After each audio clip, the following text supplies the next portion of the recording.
Well, it's finally time. We've been waiting for this for a while. This is Christmas morning. This is Christmas morning. Why is it 28 degrees outside? I'm wearing shorts and a t-shirt and it's Christmas morning. This is Christmas morning. We reviewed 8 episodes of a show, painted tons of miniatures. You painted so many more miniatures than I did in the last little while too, waiting for this. Yeah. You painted so many miniatures. Hey guys, it's time for another GMG review, and today we're taking a look at. You want to grab the box? So I want to grab the box. It's Fallout Factions, baby! This is gonna be the 2-player starter set unboxing of all unboxings, and I'm joined by Jay. I need to move that now because I need to. Let's just keep the camera away. Just keep the camera. They're gonna see plenty of it in a minute. This is gonna be an unboxing where Jay and I actually get to paw through this together for the first time because we're both super stoked about this. Big thanks to Modiphius sending this box along for us to review.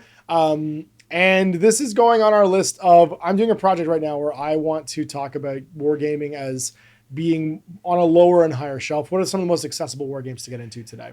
Yeah, we've talked about this a lot, but I think one of the things is it's great if you're watching this channel, you're already into wargaming and stuff, yep. And that's great. And obviously we've been into wargaming for a long time. Yep.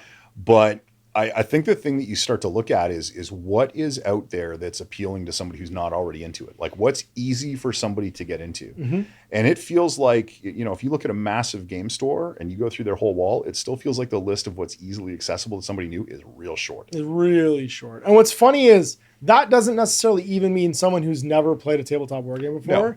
It can just mean someone who's only ever played one. Sure. Like learning a second one was real hard for me. Yeah. You know what I mean? Like just encountering multiple games that had multiple different systems. Once you leave like the GW ecosphere where like for 30 years, all the stats were the same across every game. So you didn't really have to learn a new game if you learned Warhammer or Warhammer 40,000.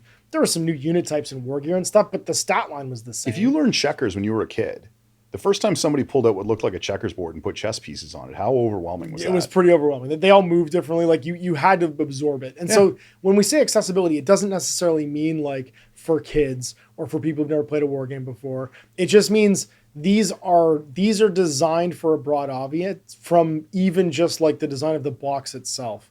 And that's why when we talk about starter sets, there's this thing we refer to as the Christmas morning test, which means how much of a complete experience do you get inside the box? How much of a replayability does the single box set itself have? And how well crafted is that as a designed experience? And how easy is it for a retailer to explain to somebody and even sell? It's funny to flash back a little bit about this particular game. When we were first looking at all the preview images and stuff that came out, one of the things I had that moment where I had completely the wrong take on something. Right. And as I was saying it out loud, it hit me how wrong the take was, because one of the photos they showed of people playing the game was just the basic contents from the game at a basic kitchen table with nothing fancy, no backdrop, no nothing. Yeah. I'm like, that looks so, and I was about to say cheap. Yeah. And then I realized the word I was looking for was complete. Like there's nothing else here. There's no window dressing. This is just out of the box. This is what you want. They didn't zhuzh it up. They didn't try to make it more than it was. And they showed it in the environment. It's mostly that like you're going to play with it at home. Exactly. Yeah. That was pretty key. So hopefully that gives you some context. We're going to go. I can't wait to bust this thing open. This is going to be super fun. So let's get a look inside this box. We'll give you a basic overview of the rules, what kind of game you could expect out of this, and the components itself. All right, so we've both been pretty excited about this box, and they showed up today. So we figured this was the perfect way to do this, was we're going to open them together. And you're going to get real-time reactions. My favorite thing about this box so far is that I'm on the cover. I didn't... I don't know if that makes me really happy, but they clearly stuck with me. Well, I am the taller one then. There's a certain... Oh, and I've got my preferred baseball bat with barbed wire. Yeah, and like red, leathers and feathers fur outfit on. Nice. So thanks, Chris and Modiphius, for sticking me on the cover of the Fallout Nuka World Factions box. We're going to crack this sucker open so you guys can get a look at what's inside. All right. It's time for Knifey Knife. I'm letting Jay use all the sharp things because, as we all know, I can't be trusted with anything sharp. But you can see that, unlike what Travis says, we do sometimes actually... wait, no, this is exactly what Travis says. We take the shrink wrap off 5 minutes earlier and I have no idea what we're looking at. But we did do... what was I going to say? We did do a look through the quick start. So if you guys haven't checked this out, there is a quick start on Modiphius' website. All right, so what do we got here? So we've got the 80-page rulebook. I'm not blocking the camera. No, you're good. Initiative and retreat token, harm tokens, lots of harm tokens, weary, exhausted tokens, Lots of weary, exhausted tokens. This really is the 21st century miniature game. It is, yeah. I'm tired, and you hurt me. I'm exhausted, yeah. Who hurt your miniature game? Search tokens, objective tokens, ploy tokens, round tracker tokens. 10-sided standard dice, so that's a big difference from Wasteland Warfare, as it doesn't have bespoke dice. Yeah, no specialty dice. 10-sided luck dice, so we'll get into that when we get into the mechanics, but you use two different dice pools together. Yep. Blank crew rosters. A sprue of miniatures for the pack, which are the sort of feral animal-themed raiders in Nuka World. A sprue for the operators, which are the guys who are a lot closer to the families from the families from New Vegas. Yeah, that's me. Sheets of punch-out terrain, which I'm super excited to see. All the pictures I've seen, it looks amazing. I'm like, especially for like being a starter set box, it has like enough that it feels like it fills the table in like a comfortable way. A tape measure. So again, another change from Wasteland Warfare. We're measuring things in inches. It's not the bespoke unit measurements. And a 3x2 battle map and poster. All right. So far 3x2 is kind of roughly the kill team mat size, which is pretty cool. And the fact that there's so few types of tokens, they were able to list them on the back. This is pretty encouraging. So I don't know about you, but I find that to be pretty encouraging considering the stuff from the last game. All right. So let's get this off of here. I'm gonna do the mat while you do that, while you pull up the game. Because, oh, it's also a poster. That's cool. So when you're done with it. So I need two of these is what you're saying. That's what I was gonna say. We'll have multiples of these. But oh my God, I so need that as, So this is the actual poster. It's got the awesome Nuka girl. Nuka girl with her thirst blaster, I think it's called, and it says "Enjoy the ride at Nuka World." And then this is the actual top-down Wasteland. And that's not too bad. I think that's got a good amount of detail on it, and this is over top of exactly a 22x30 mat. So you can see here. The reflectivity is not too bad. It actually looks really good on camera. Weirdly. Pretty serviceable. I bet it would even reduce the reflectivity once you bend it backwards, because right now it's got some ridges and valleys. Yeah, and the lines aren't too bad in it. We can smooth that sucker out. So we've got our roster sheets, which look like they're dry erase. So which is neat. Isn't that handy? Because they actually have these as a printable PDF on their website. Yep. So I kind of thought we were just going to be printing these off. No, but these are dry erase, so you can probably reuse these over and over again. So you can quick make a crew and then keep it dry erase and use it over and over again. Looks like the way that it's been intended. Very nice. And look at how few tokens there are. Oh, look at those Nuka-Cola tokens. I love these. I know we get excited about stupid things here. Now, oh my God. Okay, so this has me the most excited so far. These look like infinity buildings. These look like they go together the same way as infinity buildings, which is super smart because that means that they will actually fit together tension-wise and not just and the fact that they chose to do a lot of detailing, you've got texturing on the clapboard and stuff like that, the signs, but then you've got these are really nice. Yeah, the signs are really cool. They're really well textured. And if you notice, one of the things that smart people do when they make cardstock terrain is they make it so that the general tone of the terrain itself actually matches the color of the paper on the side. So it's not jarring. You don't have these lines all around your terrain. And all of this stuff, including the standees for all the bystanders. I don't know if you noticed all these little standees for the different I don't know, these are just billboardy pieces of different characters from Nuka World. They all match the ground, and that all matches this color palette right here on the side of the card. So it's not, even if you don't Sharpie the sides of these things, I think they're gonna look pretty cool. I love these little wooden standees of all the different characters. There's the old-timey miner. There's the barkeep. I can't really tell what that one is, but there's Dancing Girl, and there's the Showdown guy. I'm not sure what that one is. Yeah, is that? That's cool, though. No, I don't know what that is. Dry Rock Gulch. I haven't played the Nuka World expansion for Fallout 4 in so long that I don't actually remember who all these characters are. But they've got internals and externals in all the buildings as well, so that if you go inside them, you actually don't have just a blank interior. So double-sided is really nice. And then, not too many tokens, which I think is cool. I'm excited to see that there's not a tiny... It's also, I noticed this in the playtest, but it's nice that the way the tokens are cut, they're actually cut so that they hug the edge of the bases. Yeah. So instead of it being a bunch of little circles all sitting next to your guys, these are all going to hug your guys' bases as you move around the table. So you know who they belong to, exactly. Yeah. And then you got your loot cache, loot supply markers. And then on the other side, you've got different colors because they're exhausted and stuff too, right? So... that's when they're totally spent, and this is when they've done a Cappy! And there's Cappy. There's Cappy. Yeah. Cappy. I think that's Cappy stuck in the dead or stuck in the ground. I'm not really sure what's up with Cappy in that one. Yeah, Cappy looks hurt. There's Happy Cappy and not Happy Cappy. And then we got minis, and boy howdy are there a lot of them. So let's have a look at that. Yeah, got all the real toys. And also, can I just say something? And this is for Chris and Jay at Lords of War, because we always have conversations about the quality of the packaging. This is a nice, thick box. This is a good storage box. You can store that. Yeah, your stuff is going back in there. This is not a box that will like instantly get destroyed, and also means that your painted collection can like sit in here and you can line it around. I don't know why, but me and Chris and Jay have always cared about the quality of the box way too much. So let's have a quick look at. So the hip's plastic. Oh, I thought this was going to be. So this looks like this is actually 4 different sprues. Yep. So there's 2 for each. Oh wow. Okay. Yeah. No, I thought there was. Okay. And it's 5 guys per frame, it looks like. And there's a sort of like a body frame and a weapons frame. And this one has 1, 2, 3, 4, 5 guys on it. This one has extra. So is there actually 10 guys per side? I think it's 10 guys per side. Yeah, because it's split. Because some of these are body and legs together. Yep. And some of these are legs and bodies separate. Yep. So you can do a little bit of mixing and matching. Yeah, it's 10 guys in the picture. It's 10 and 10. Tons of extra pouches, which is nice. Tons of special weapons too, like flamers, miniguns. So like this one right here looks like a minigun or a flamer maybe.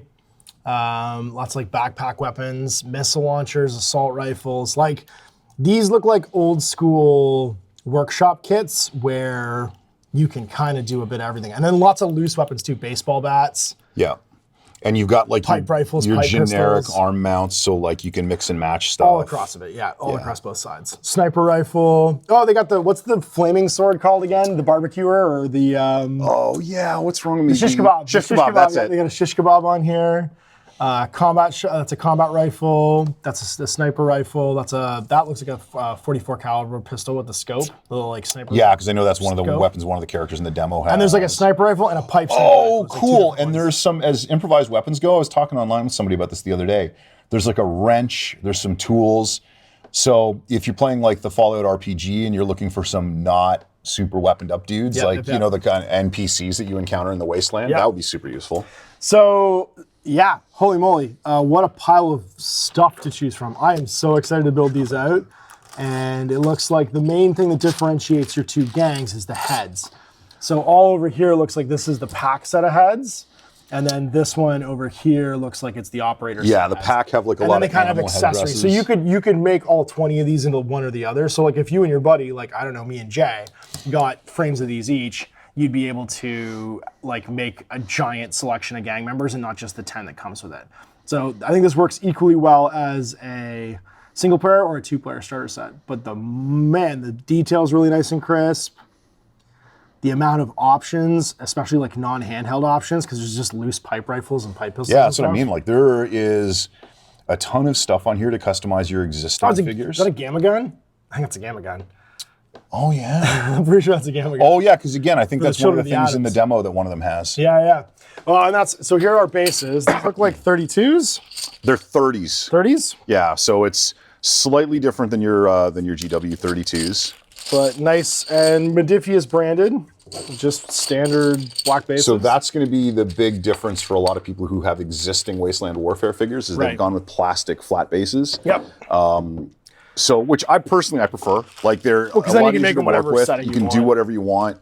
And especially if you've got stuff like this where you've got extra stuff on the sprues, you can cut that off and make that your debris on your bases. Yeah. So there's more than enough stuff to use those up and make them look more like the resin bases if you want to. Tape measure. Little D10 tape measure. And then these are your D10 luck dice and your D10. And they've got little cappies on them. I love it. Little cappies on the 10s. Neat. And these ones have little Nuka Cola Quantums on them. So little Nuka Cola Quantums, little cappies, all our bases. And then we're into the rulebook. And how many pages is the rulebook? So what do we got over here? So the rule book. Well, let's get to something with the page number. So it's 72 pages of rules. Full color. And then you've got some ad stuff and a copy of the roster. Yep. So who wrote this? Hey, look, it's James Hewitt. Yay! So if you guys don't know James Hewitt, he wrote Titanicus. He wrote The New Necromunda. Yeah. He wrote Silver Tower, which is one of my favorite. Oh, I forgot he one of my wrote Silver favorite Tower, requests. Yeah, one of the first things he did for Workshop. And he's been talking to me about this for quite some time, so I'm super excited. Congrats, James, for having this come out. Also, good job, Modiphius, on having this long sheet of credits so that you actually show who worked on your products, because I think that's very important. Well, Ash, whatever do you mean? I don't know what I mean. What possibly could I mean? So we have we have two sort of separate things here. There's two game modes. You can play this as like one-off skirmish games, or you can play it in story mode, where you have story actions you can do afterwards, like barter, scout, train your crew, and make your guys better. And if you haven't sort of like understood the story of Nuka World, it's an amusement park from before the Great War in 2077 and Fallout. And as it's left behind, there's just kind of tons of resources left there because Nuka-Cola was one of the big, I guess Nuka-Cola as the corporation was one of the big sort of like economic powers in the US at the time. So a lot of the context around Nuka World, it feels very Disney-esque. Whatever do you mean, Jay? That's a corporate power that somehow used to have the rights of being its own county. Somehow? A sovereign corporation in the United States, yeah. And now there's a group of different raider factions are playing over it. So like it in Fallout 4, sort of the context is, think of it as a arena in which, because there's so many, it's so resource rich and there's stuff kind of lying around in it, everybody kind of wants a piece of it. It's Barter Town where no one's ascended to the top That's yet. right. No one's in charge of it, so all these guys are always fighting all across of it, and you go and you're basically stuck in the middle of all of this. And so there's like animatronic robots, like Cappy's wandering around. Cappy, Lyra. You have all kinds of sort of like leftover merch and stuff like that, and specialty items like the squirt gun that you can find. And then, of course, tons of Nuka-Cola that you can drink. Just different flavors you can chug down. Refreshing Nuka-Cola, Nuka-Cola orange, Nuka-Cola grape. That's right. To go with they do put a hard limit on only 2 clear Nuka-Cola beverages. Yeah, absolutely. So the biggest difference between this and Wasteland Warfare is this is a much quicker playing game. It uses an action economy system, like you can see with being tired and exhausted. That's also your reactive system. And that means that when you're going throughout the course of the game, you're trying to roll under your stats typically. So like you have your specials, just like always. So strength, perception, endurance, charisma, intelligence, agility, and luck. And then these are your hit points over here. So your actual health points you can die with. So for instance, that's your breakdown of an actual stat line. Way less stat heavy and able to be tracked on a sheet, which is almost always my preference. I want to just write stuff out. I want all the information in the book. Accessories should add to the immersion experience. They shouldn't be a distraction on the table, I don't think. No, if you look at what we've got here right now, right? Like once you were playing a game, you would have a roster sheet, I would have a roster sheet, and we would have a small container of counters. That's it. We wouldn't have a ton of stuff spread out all around the table. The actual accessories that come in this box are just the sheets, and then 1, 2, 3, 4 types of like functional counters, and then encounters for different mission items and stuff like that. Everything else is miniatures and terrain, really.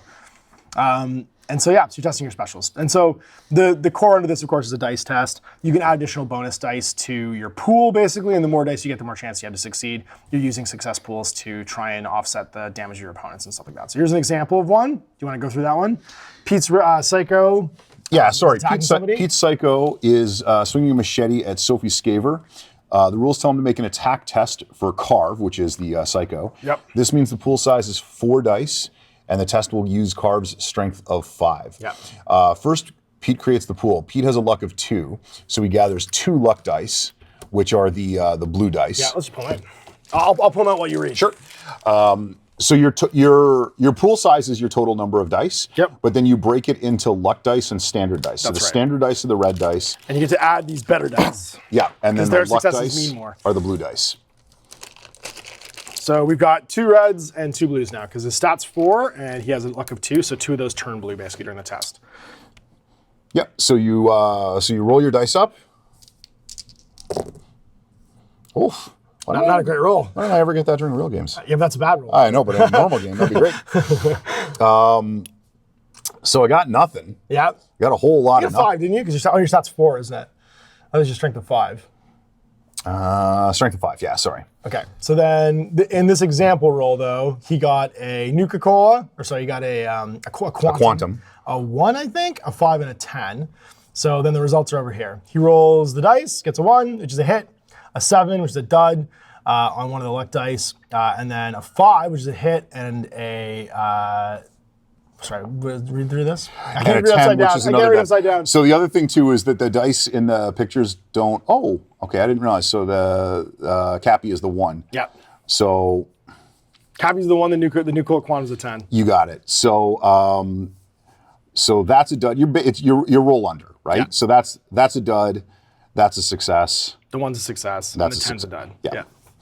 So as there's one luck die left in the pool, so you got one luck die that was a fail on that, is the 7. And one was a pass, yep. As there's one luck die left in the pool, you can roll another standard die. So the luck dice basically explode. So if a luck die succeeds, you get to roll another red dice and add to the pool, and then see if it hits, which it does, because it's only a stat. You roll another standard die and you score a hit, and then Pete resolves the attack's damage.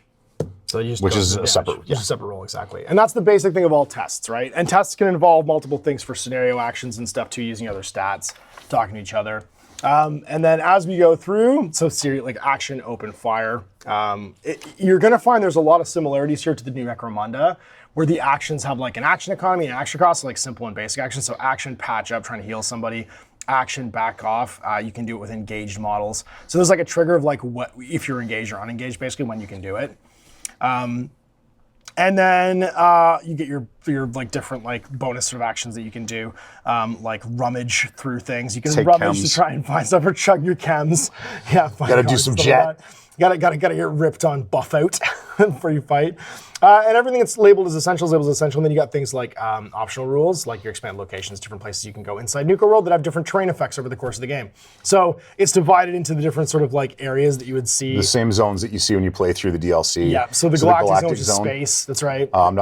Do we call it the Galactic Zone or is it just the Brainwashing Zone? It's the Brainwashing Zone a little bit, yeah. So the dry rock Gulch, the Cowboy Zone, Safari Adventure, World of Refreshment, and then Kitty Kingdom. Oh, the Kitty Kingdom is all full of candies. And then this is like the actual like quick play section for getting started and stuff like that. So the game is, I mean, it's really simple. Like when you look at the way the book is formatted, the book is effectively formatted into 3 or 4 sections. Yep.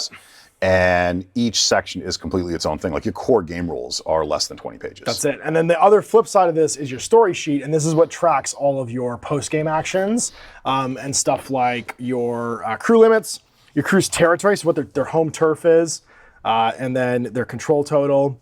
No, that's the wrong side. I'm sorry. We're talking about. That's okay, yeah. And the different goals that you have to try and do. So you're making progress in your different quest things, and that's all locked through here. So your different quest lines that you can follow, just like in Fallout. And that's one of the things I really like about this game, is it follows the Fallout 4 idea that you're trying to complete stories and that you're making progress on your stories as you're playing games. I think when you look at the 2 games side by side, Wasteland Warfare feels like it's trying very hard to make every minute of the game feel like Fallout. Yeah.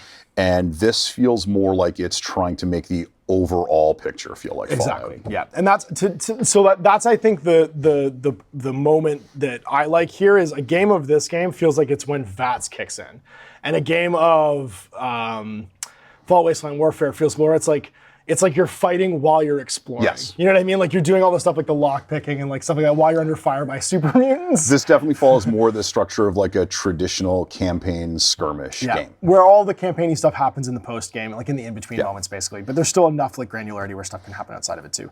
And you have your story actions like recruiting new guys, trying to find new players, scouting around, training your crew, weapon mods and stuff like that to make them better. And then we go into the scenarios, and the scenarios are all the story stuff. So like fighting a skirmish, they're all pretty standard. A stockpile raid where there's like a central thing you have to try and attack and defend. And these basically can have different like scenario points, things that you need to like find. Like you can get different Med-X's. How many things are in here? There's Med-X's, there's Day Trippers, there's Nuka-Cola Dark. If you don't like doing drugs, this is not the game for you. Because there's a lot of drugs you're gonna get. Like all of Fallout has a lot of drugs. You're Cooper taking the first first dart. You're not Brotherhood of Steel in this. You are a bunch of degenerates basically. So don't think you're not gonna be doing a lot of drugs. Land grab, where it's like you're attacking like a certain location. Rumble, where it's just a big old fight. And this is where you use these counters right here, right? Your turn counters. And then last but not least, an ambush. So lots of asymmetrical missions, which I think is great. Yep. I loathe missions that are always trying to be balanced. I like when there's different sort of like story positions for the people playing. And we've got our faction list. So the pack's in here, and you can see each of these will show you who your leaders are, your crew limit for different positions inside the crew. So you have your alpha for the pack, your top dog. I'm wondering if there's a 3 dog. Where's your 3 dog? Yeah, where's your 3 dog? Psychos, Scabbers, and Wasters. And these were the different levels of class in Fallout 4. So if you've played Fallout before, this is going to sound real familiar. and then your operators. And these are like your loot and plunder table, the things you're interested in basically finding when you try and find your goals and stuff like that. The thing that's nice too is even though they have kind of like thematic names for the different classes, the breakdown by the side is actually, so you see it better here, it's identical where like you have different types of grunts, different types of leaders. Yeah. They're still raiders. You know what I mean? Yeah, they're they have raiders. fancy names, they're still raiders. So this one, you got your boss and your made man for the operators, which is pretty rad. And then they'll all have different goals that you're trying to do for your quest objectives, because they all basically, as factions, have different agendas. And then the disciples. And what's awesome about this is these are like the sort of cult leader ones. They have a tormentor and a butcher as their leaders. The nice thing too is because it leans into the DLC, all your factions that are covered in the box are the Raider factions. Yep. But they have PDFs for a lot of the other Right. factions. There's going to be more on the stuff website. in here. So if you were looking to play as something else, you'll be able to. And then you get your bonus stuff in here, like Deathclaw gauntlets, baseball bats, all your weapon stats, and they're all identified with pictures. This is the best part, I think, of this book, is that they've used the pictures of the miniature items themselves to identify them. So you can look at the sprue and know exactly what you're using here. Right? Piper. I was right. It was a 44 pistol. Your 10 mil pistols. It was a plasma pistol. It wasn't a gamma gun. Oh, there It was you a go. plasma pistol. I never seen it from the side. That makes more sense because, Yeah, but the little like tubey things are what I recognized as the ammunition for the gamma gun, which is funny. And yeah, you get a automatic hunting rifle, or sorry, handmade rifle, marksman rifle, light handmade rifle. And they're calling them handmade instead of pipe rifle, which is interesting. I think what's cool too about the images is the fact that they've gone with, again, they're from the miniatures, but they match the Fallout 4 aesthetic. Because if you're coming to it from like say 3 or New Vegas, some of these weapons look a little different. Yeah. And you get a syringer. Oh, that's rad. You get a syringer. But nothing too fancy, right? Because you're just raiders. You're not gonna have super fancy guns. Having a plasma pistol seems fancy enough. No power fist or anything like that. And then all of the gear that you can find. So things like your chems, and then perks and enhancements, like all your different skill trees, kind of like Necromunda. So you have agility perks, luck perks, charisma All 7 perks, stats all of their 7 own, stats, yeah. basically all the special stats, and then a sheet. And then some plans for the future. So different things that they're going to have in the expansions and stuff. And then a big old ad for Octung Cthulhu. So, man, I'm pumped for this. So 3 thoughts. Having like we've obviously seen what's in the box before. We were already excited about this. It's the first time we've actually touched it. We haven't though. actually touched it though. Yeah. Oh, my fingers are all tingly now. Well, here's the thing. So 3 thoughts. First thing, Christmas morning test. I think this passes the Christmas morning test as a product super well. And that also comes down to if a retailer could sell this. So there's stupid things that I look at. The fact that it has bookshelf packaging. Yeah. The fact that it's in a really nice, I think this is a 16 by 12 piece of packaging. The fact that the box is really nice. And the fact that if I was a kid, if I was gonna buy this for cash, right, he would have everything he and I need to play a game of this game right away. There's nothing else we need outside this box. We just gotta put the miniatures together, glue them together, and we're Your playing. counters are there, your dice are Small there, your factions. measuring tool, you got a mat. Yeah. This is the way you do a IP-based game, trying to attract people into miniature wargaming. The problem with the original version of this is it paid for the license, but it made a game that only veteran miniature wargamers could really parse. This game is approachable so that almost every level of the Venn diagram can probably get something out of it. And this is, slightly to the left of this, but this is it's become a growing issue with miniature games and with hobby games in general, is that people don't take a step back and look at it and think, okay, if you weren't already interested in this style of gaming, would this appeal to you? And I mean, this would appeal to me. Look at how colorful it is. And and not bright colorful, like look at how gungy all the scenery that comes with it looks. Yep. Look at how they've used the iconography on the dice. Like it's... Look at how fun it is. It has stand-ups. It has fun. It has a fun poster in it. If I just watched the Fallout TV show and I was interested in tabletop games or playing RPGs already, and I was looking for an approachable game, I would give this a go, and I wouldn't need anything that isn't in this box to do it. And I think, again, that's important to me. The fact that that's your entire rule book. Yeah. And I mean, honestly, if you just wanted to do the Christmas morning thing, pull stuff out of the box and play a quick game, it's not even that. It's barely a third of that. Yeah, exactly. It's the core rules are barely a third of that. They even have a getting started section that has like a quick play thing for you to put these guys together and start playing with. So like, if the 1, 2, 3 fun of a game was an issue with Wasteland Warfare, they've completely removed that obstacle in this version of the game. And while I was expecting that to be the case, I'm really happy with the delivery of it overall. Also, when we start talking about value in dollars, The nice thing is that if this is your one-time investment, you can play with this almost indefinitely. It has a campaign system. It has fleshed out rules for all the miniatures in this box, plus an additional faction. And there's tons of room to go wide and just add new sets of gangs to this that allow you to continue replaying it forever and add new content. And I think the other thing is, if you're interested in other Modiphius Fallout properties, like whether it's you want to play Wasteland Warfare or you want to play the RPG, having a starting point where you're getting all these raiders, you're going to use that in those other There's all your games bad as well. guys. Like there's a lot of, between the raiders, the scenery, there's a ton of value in this box for people that are playing the other Fallout licensed games as well. This is like getting, if you're playing D&D, this is the equivalent of getting like a giant box of orcs and goblins that you're going to be killing forever, right? So I got to say, all things considered, I was already excited about this box, but because I'm so interested right now in the accessibility of wargaming to a new audience, because one of my big concerns is where's the next generation of gamers coming from? This is Modiphius taking a step back from the product they're already making and saying, why can't we design a game that's more for everyone and is on a lower shelf? And this game is on a much lower shelf than almost any licensed game right now is. Yeah, I would agree with that. Especially like considering how high on a shelf right now AMG has put their Marvel game and their Shatterpoint game. This is a commensurate number of miniatures. All that, like, you get a commensurate amount of stuff in this box to what AMG's offering at a lower price point and with a higher replay value because of the campaign system and because of like the depth basically of like having an explorable world. It hits the exact right balance between feeling like a lot, like you're getting a lot for your money, without feeling like too much in terms of what you get once you open the box is an overwhelming amount of stuff for a new player to engage with. Yeah, absolutely. Sweet. Well, there it is. Our first look at Fallout Factions, a Nuka world. Well, I don't know about you, man, but I'm pretty stoked to play this game. Yeah, that was pretty awesome. Is this how far up the list did this jump? It's at the top. Like, top? you know, Right, I've got other things I want to play, but holy crap, as soon as I honestly, like, I kind of had an expectation for what the rules were going to look like. Yep. I had an expectation of what the scenery was going to look like, and it was much better than I thought. Like, it was much nicer than I expected. The cardstock is thick. It's got a really high. This is as good a quality terrain as the CB hardcover, hard card terrain has been, and that has set the standard for me for what terrain is. Apart from when you get into like the crazy mad geniuses, like the guys at Tinker Turf who can like articulate it, and like we're talking about video game designers who also know someone that makes a printing. Like these guys are doing it. It's the one thing they do. But this stuff was overwhelmingly good, and then looking at. You know, I've loved all the resin Fallout miniatures that have come out. They've all been really good. Yeah. But the one issue is that they're all the same. Like like every Raider with shotgun is the same. Like looking at the modularity of these miniatures, not just the options, but the fact that you could put some of them together in pretty significantly different ways.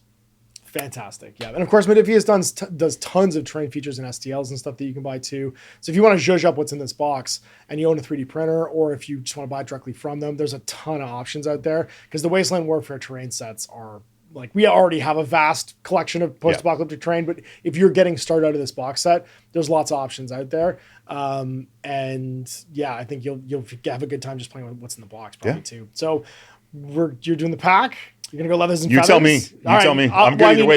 I'm on the cover of the box. I have to. Oh yeah, fair enough. So you got to be. I think it's been picked for. Yeah, Chris and Modiphius picked it for me because they put me. You know, the one thing I didn't check carefully enough when I was looking at the pack miniatures is there better be a dude with a panda head. That's it. Because if there isn't on the sprue, there will be by the time we play. There will be the time it's done. Some putty's gonna to do that. So it's funny because my only conceit whenever I play Fallout is I immediately find the black rim glasses and put them on my player character just so I can have my player character be me. That's like my one Fallout conceit. It also gives you +1 perception when you do that, which is very funny. So I assume you just got terrible cataracts walking around in this world everywhere, so everybody's got to have some kind of glasses. I hope you guys all have the same prescription, because we only have one pair of glasses. One pair of, and they're all better than looking through the cataracts you're looking through from the toxic waste in the air. So it'll be pack against the operators. We'll paint up some models. We'll get our first things done, and you'll get to see a Let's Play coming up real soon, because I sincerely doubt, Jay, and I will be very long not playing this game. I suspect that by Sunday you're going to see pictures of 10 painted pack members on Instagram. Yeah, on Instagram. So check Jay's Instagram, check my Instagram. You'll see some, if you want to follow along on these miniatures. I'm excited that they're hard styrene. Yeah. And we can convert these. And we can also get through our initial, because we've got other stuff from this range too, that we can play up and paint. Because when they did the Nuka World supplement, there was a bunch of characters for these factions that came out. Yeah, I got an actual Robo copy. I got all that stuff. And we'll just do pure box set to start off with. Obviously, you guys can see what the experience is like. And then we'll start rolling in our other Fallout stuff so you can can see that too. All right, so thanks for watching, guys. Thanks for Jay helping me out with this. Yeah, thank you. I'm super excited about this. Bye, everybody.